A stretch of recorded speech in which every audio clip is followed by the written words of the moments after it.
qaraabada goynta la goynayaa waa arrin xun dadkuna qaraabada waxay ugu qaybsamaan 3 qaybood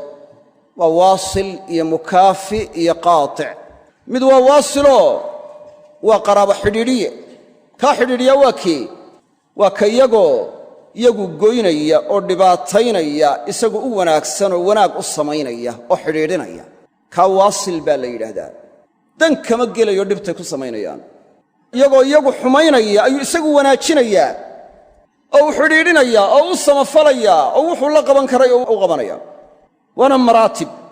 qaraabo xidhiidhintu mid kale waxa la yahay mukaafi baa la yahay mukaafi waa maxay isagu waasilna maaha qaaticna maaha fadligii waasilnimada heli maayo kii qaraabada xidhiidhinayay fadligiisii ma helayo oo waasil maaha kii qaraabada goynayayna dembigiisii yeelan maayo waa maxay kii xidhiidhiyuu xidhiidhiyaa kii salaamo waa salaamaa kii wanaag u sameeyo wanaag waa u sameeyaa kii aan waxba u samayn waxba uma sameeyo intii in la egun bas waa kala joogaan mid qaraabadii xidhiidhiyeyna maaha mid gooyeyna maaha marka dembigii goyntana waa ka nabadgalay ajarkii xidhiidhintana ma helin ka saddexaad waa qaatic waa mid isagu gooyey ka waciiddadu ku saabsanyina ku soo arooray waciidku ku soo arooray waa kaa gooyey weeye nabiguna wuxuu yidhi sala allahu alayh wasalam man axabba an yubsada lahu fii risqihi wa an yunsa'a lahu fii aasarih falyasil raximah kii jeclaysta in arsaaqdiisa loo waasiciyo loo ballaadhiyo ajashiisana loo dibdhigo wakhtiguu dhimanayo qaraabadiisa ha xidhiidhiyo ajarka aakhiraba marka laga yimaado adduunyada nafci weyn in lagu helaayaa laynoo sheegay waasilnimada oo ah risqana in loo waasicinayo ajashana loo dibdhigayo haddaba culammadu waxay isweydiiyaan ajashaa la dibdhigaya maxaa looga jeedaa ilaa ajashu wakhti bay leedaho inaan dib iyo hore midnaba loo marinayn loona dhigaynin bay adilladu sheegaysaa fa idaa jaa'a ajaluhum laa yasta'khiruuna saacatan walaa yastaqdimuun markay ajashoodu timaaddo laa yasta'khiruuna saacatan walaa yastaqdimuun saacadna kama hormarayaan saacadna kama dibdhacayaan ahlucilmiga qaarkood waxay yidhaahdeen waxaa loo jeedaa ajashiisaa loo dibdhigayaa cimrigiisaa loo barakaynayaayoo barakaa loo gelinaya barako ayaa loo gelinaya oo in cimrigii loo barakeeyo oo cimri dheer wax lagu gudan kari lahaa uu wakhti yar ku gudan karo oo barako loo geliyaa waxay ka dhigan tahay ajashiisiioo loo dibdhigay waxaa jira culammada qaarkood oo cimrigoodu aanu dheerayn wakhtigay ku dhinteen uu yaraa haddana maca daalik ilaahay barako cimrigoodii u geliyeyoo yacnii turaas aad u layaab badan oo aad u weyn ka tegey iminka alimaamu nawowi yaxya bnu sharaf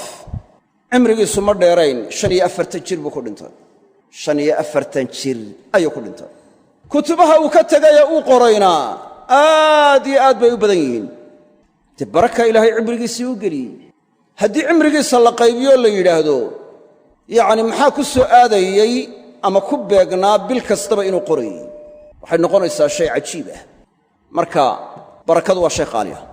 bacdu ahlicilmi saasay u fasireen culammada qaarkood waxay yidhaahdeen waxaa looga jeedaa cimrigiisaa loo dibdhigayaa in cimrigiisa loo siyaadiyo laakiin siyaadada cimrigiisa loo siyaadinayaa waxaan hore u qornayn ma aha ee hore kollayba waa u qornayd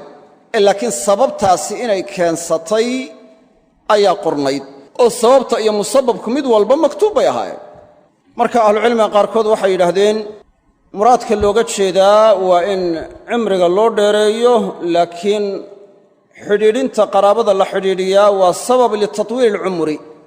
dheeraynta cumriga la dheeraynayo inuu sabab u yahay sababta iyo musababka mid walibana waa muqadar mid walibana waa qoran tahay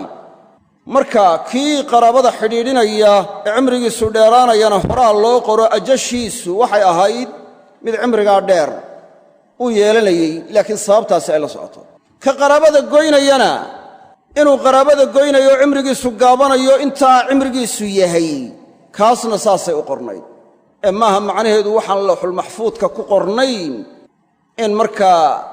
la siinayo ruuxii maaha ama ruuxii ay u sugnaanaysa maaha waxaa soo arooray xadiis saxiixa ku sugan